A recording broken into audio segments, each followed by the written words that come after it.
प्रथम विश्व युद्ध, जहां हर मोर्चे पर मौत का तांडव हो रहा था, मानव इतिहास के सबसे भयावह अध्यायों में से एक है। कल्पना कीजिए कि आप एक युवा ब्रिटिश सैनिक हैं, जिसकी कुछ महीने पहले ही सेना में भर्ती हुई है। आपने जोश और देशभक्ति से अपना घर छोड़ा, लेकिन अब आप फ्रांस की धरती पर एक गहरी गंदी खाई में दुबके हुए हैं। चारों ओर धूल, धुआं और मौत का सन्नाटा पसरा है। बारिश कीचड़ में बदल चुकी है और आपके साथी सैनिक भूख, ठंड और बीमारियों से जूझ रहे हैं। और यही थी सोम की लड़ाई की शुरुआत। साल 1916 ब्रिटिश सेना प्रमुख डगलस हेग इस युद्ध में एक बड़ा दाव खेलना चाहते थे। वह जर्मन सेना को निर्णायक रूप से हराकर युद्ध का रुख मोड़ना चाहते थे। उन्होंने सोम नदी के किनारे एक विशाल आक्रमण की योजना बनाई, जिसका मकसद था दुश्मन की लाइन तोड़कर फ्रांस में आगे बढ़ना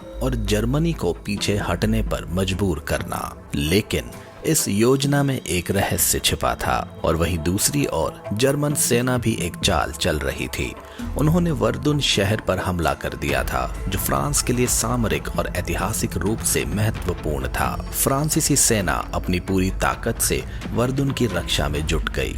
हेग को लगा कि यह सोम पर हमला करने का सही मौका है, क्योंकि जर्मन सेना का ध्यान वर्दुन पर केंद्रित है। 1 जुलाई 1916 सोम की लड़ाई का वो खौफनाक दिन। ब्रिटिश सैनिकों को लगा कि जर्मन सेना कमजोर है, पर यह एक भयानक भूल थी। जर्मन सेना ने अपनी खाइयों को मजबूत बना रखा था और मशीन गनों से लैस थी। जैसे ही ब्रिटिश सैनिक अपनी खाइयों से बाहर निकले, जर्मन मशीन गनों ने आग उगलना शुरू कर दिया।